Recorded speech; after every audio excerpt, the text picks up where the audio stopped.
that we can come together, engage with each other, to promote these ideas, disseminate knowledge, have postgraduate students, research, PhDs, undergraduates, bring the community together, business people together, and this is the way to go forward. And only 1 minute, Jerry, with your kind permission, I would like to shed a light on globalization for the common good. Jamshid will give a few more thoughts on that as the host of our next year conference. In 2002, when I was a student at Oxford, after 20 years of being a professor of economics, I realized there is something more I have got to do, rather than just writing books and papers and so on, as I have done in the past. I was worried after 9/11 about the clash of civilizations. I was worried about the clash of religions. I was worried that economics, the way I have been teaching it, the way I was told, is not addressing the real problems. I was worried about corruption, xenophobia, sleaze, and all these things. I wanted to see if other people have got the same concerns as well. So we organized a conference in Oxford, not knowing what we were doing, not knowing where we were going, not knowing if there was any interest. But as it is said always, nothing ventured, nothing gained. So we organized this conference, and to my surprise and my delight, we had about 80 speakers. It's online on our website. You can go and see the Oxford conference, the first one. And we had 200-300 daily participants. Everybody was really eager to participate in this. Everybody had a story to tell. They invited me to make this conference an annual conference every year in Oxford. I thought about it and I said, why in Oxford? We go to the world. We have got to go to share with the world and learn from the world. So the conference has been held in many countries around the world, in many continents. It has led to lively debates, lively discussions, and there are many people who come to our conferences who have been to many of them. There are many who are coming to the conferences who were the first one in Oxford. And we have brought something unique about this conference series is it is not only an academic conference.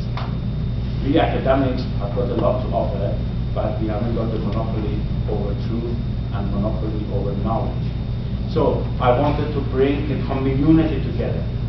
We have got academics, non-academics, business people, spiritual leaders, religious leaders, cultural leaders, doctors, engineers, physicists, chemists, you name it, they have found a home here.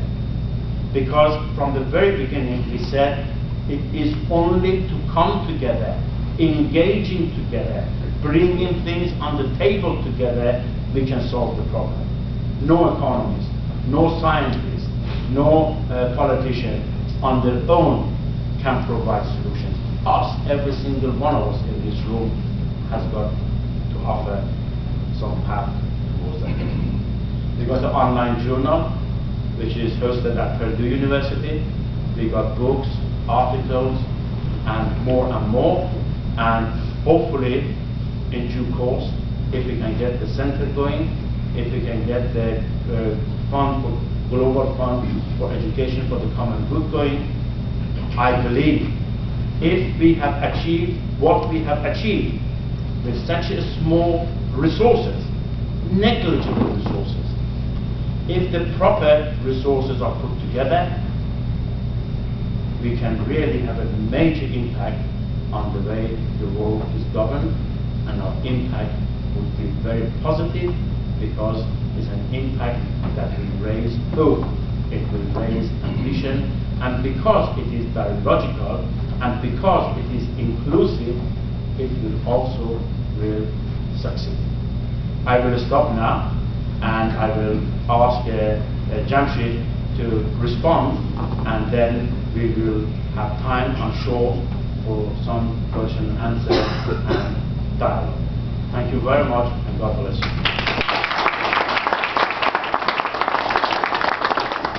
Jamshid. I'm a professor of economics at the California University. It's very hard to follow and to very respectful speaker, your Kamran. But I would like to put my views, my opinion across, and maybe provoke some more thinking and some dialogue. I'm sure that when you were listening to Kamran, you thought yourself that, yeah, it's really what I've been thinking about before. Crossed my mind. I tell you that I felt the same way when I first met Kamran and went to the conference in Istanbul. It was a meeting of mine, many things that we said. It was so rare because both of us thought about the same thing. And in terms of our discipline, I'm an economist, and we haven't really done the same work in terms of our discipline of study or specialization. But that doesn't really bring any division between the way we think. I'd like to propose something.